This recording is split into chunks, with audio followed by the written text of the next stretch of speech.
बर्तमान बड़ खबर पाणीपाग को नहीं बड़ सूचना नुआ अपडेट। दक्षिण भारत महासागर बड़ गोटाऊँ बात्या फाबियन रचिब तांडव।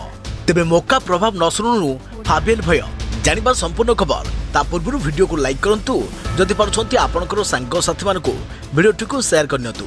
जदि फ्रेंड्स आपण माने हमर ए चैनल ले नुआ ही वीडियो देखुछंती पूर्व केबे भी सब्सक्राइब करनाती तबे निहाती चैनल को सब्सक्राइब करे सहित पाखे आसुवा बेल आइकन को बजाय रखतांतु। तेबे मौका प्रभाव न शुणु फाबियन भय दक्षिण भारत महासागर बात्या फाबियन जहाँ शक्तिशाली बात्यार रूप नहीं सारी। तेबे सोमालिया और केन्या आड़क गति करुछि एही भीषण बात्या। एबे गभीर महासागर 185 रु 195 किलोमीटर बेगरे पवन बहिबार लागिछि। ट्रॉपिकल साइक्लोन रु इंटेंस ट्रॉपिकल साइक्लोन रे परिवर्तन होई सारिछि। तेबे आसंताकाली सकाळ पर्यंत एहिपरि रूप रे रहइबो बात्या फाबियन। तेबे आसंताकाली सकाळ धीरे धीरे एहार पवन रो बेगरे ह्रास घटिबो। एहा पुणी इंटेंस ट्रॉपिकल साइक्लोन रु ट्रॉपिकल साइक्लोन को परिवर्तन हेबो।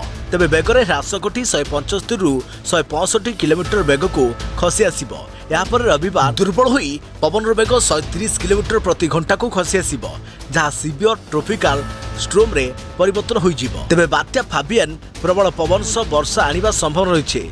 डिएगो गार्सिया ठारू प्राय 356 किलोमीटर दूर रही बात्या। मंगलवार विलंबित राति गुरुवार पर्यंत डिएगो गार्सिया रे दीप दे पास करिबा बेले एहार प्रभाव देखा दिबो। तेबे काटागोरी 2 झड़ रे परिणत होइछि। घंटाप्रति 155 किलोमीटर बेगरे रहिबो पवन जहाँ 1967 मसीह मे मासरे पंचम थर एते शक्तिशाली बात्या सृष्टि होइछि।